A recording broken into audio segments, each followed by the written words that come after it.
কি ভাই, তোমার মুখটা এত ভার করা কেন? মনটা খুব খারাপ মনে হচ্ছে। আর বলিস না ভাই, বিয়ের আগের কিছু বদ অভ্যাসের জন্য এখন সংসারে শুধু অশান্তি বাড়ে। অনলাইন অফলাইন অনেক জায়গা থেকে কত ধরনের ওষুধ খেয়েছি, কিন্তু কোনো সমাধানই পেলাম না। মানসিকভাবে ভেঙে পড়েছি ভাই। এই একই সমস্যায় আমি একসময় ভুগেছি।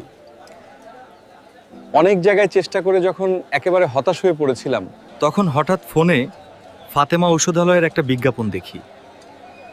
এরপর হাকিম সাহেবের সঙ্গে যোগাযোগ করি। তা ঠিক আছে ভাই, তাহলে আমিও আজই যোগাযোগ করি, দেখি যদি কোনো উপকার পাই। একবার যোগাযোগ করলেই বুঝবি উনি অন্যদের মতো নন। উনি শুধু টাকার জন্য চিকিৎসা দেন না, সত্যিকারের সেবা দিতেই বসে থাকেন। অন্যান্য জায়গায় তো টাকা দিলেই আর কথা না বলে ওষুধ ধরিয়ে দেয়, কিন্তু হাকিম সাহেব আগে চেম্বারে বসে রোগীর সঙ্গে কথা বলেন, সময় দেন। সমস্যাটা গভীরভাবে বোঝার চেষ্টা করেন, তারপরই ওষুধ দেন।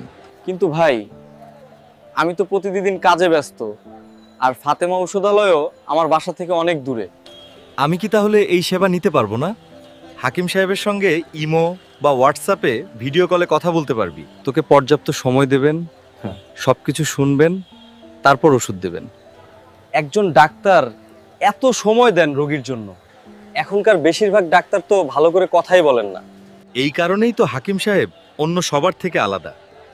তার কাছে যারা যায় প্রায় সবাই ভালো ফল পায়। আমাকেই দেখ না, এখন কতটা সুস্থ ও শান্তিতে আছি।